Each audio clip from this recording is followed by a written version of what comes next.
Hai sahabat bahasa, tahukah kamu apa saja tugas dari Balai Bahasa Provinsi Papua? Balai Bahasa Provinsi Papua melaksanakan tugas dalam pelindungan dan pemasyarakatan bahasa dan sastra di tanah Papua. Berbagai program telah dilakukan mulai dari revitalisasi bahasa daerah hingga layanan kebahasaan berupa uji kemahiran berbahasa Indonesia UKBI Adaptif Merdeka. Penguatan literasi kebahasaan dan kesastraan merupakan salah satu upaya untuk menciptakan ekosistem generasi muda yang berbudaya literasi serta cinta sastra. Salah satunya melalui Duta Bahasa Penggerak Literasi.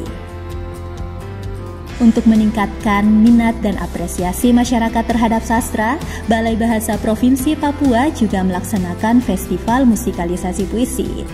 Selain itu, banyak sekali ide yang bisa dituangkan ke dalam cerita anak, lalu diterjemahkan menggunakan bahasa daerah. Nah, sahabat bahasa, terdapat produk kebahasaan yang dihasilkan dari kegiatan inventarisasi kosakata bahasa daerah yang dapat digunakan oleh masyarakat luas. Salah satunya adalah Kamus Bahasa Daerah.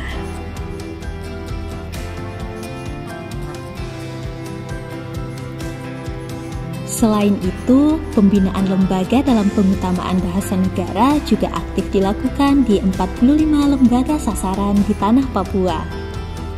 Tidak hanya berfokus pada bahasa Indonesia dan bahasa daerah, hadirnya program BIPA menjadi salah satu upaya dalam penginternasialisasian bahasa Indonesia di tanah Papua.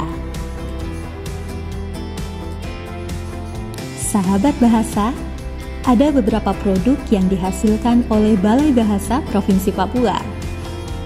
Ada kamus, buku cerita anak, buku cerita pendek, jurnal, antologi cerita rakyat, dan ada juga buku hasil penelitian bahasa dan sastra di tanah Papua.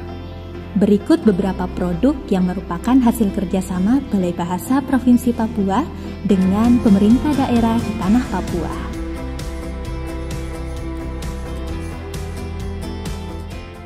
Kami memang semangat sekali untuk bagaimana bahasa ibu ini menjadi bagian dari kehidupan kita sehari-hari. Jadi bahasa ibu harus dikembangkan di semua sektor kehidupan, bahkan di pemerintahan. Itu sebabnya kami sudah berharap, kami sudah sampaikan kepada pimpinan untuk kalau bisa ada hari khusus di mana Pemda Kabupaten Jayapura ini bisa menggunakan bahasa Sentani dalam komunikasi. Mungkin hari Jumat bahasa ibu, bahasa Sentani. Karena kita semua tinggal di wilayah adat Sentani. Tidak ada salahnya kita belajar bahasa Sentani. Kemudian di sektor wisata, kampung wisata bahasa ibu, itu menjadi upaya untuk melestarikan bahasa. Di sektor kesehatan, kita bisa melakukan pelayanan-pelayanan dengan menggunakan istilah-istilah bahasa ibu.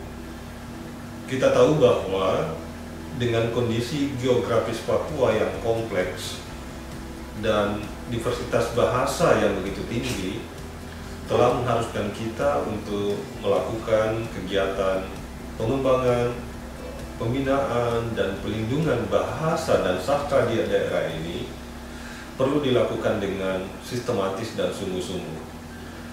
Oleh karena itu, semua usaha untuk mengatasi hal tersebut perlu melibatkan semua pihak, baik itu pemerintah pusat, pemerintah daerah, tokoh masyarakat, lembaga adat, kumpulan komunitas, serta seluruh warga tanah Papua.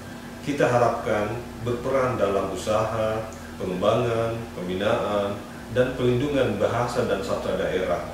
Dengan usaha kolaboratif seperti ini, pada akhirnya akan memperlihatkan begitu indahnya warna, keberagaman, dan dinamika kebahasaan di tanah Papua.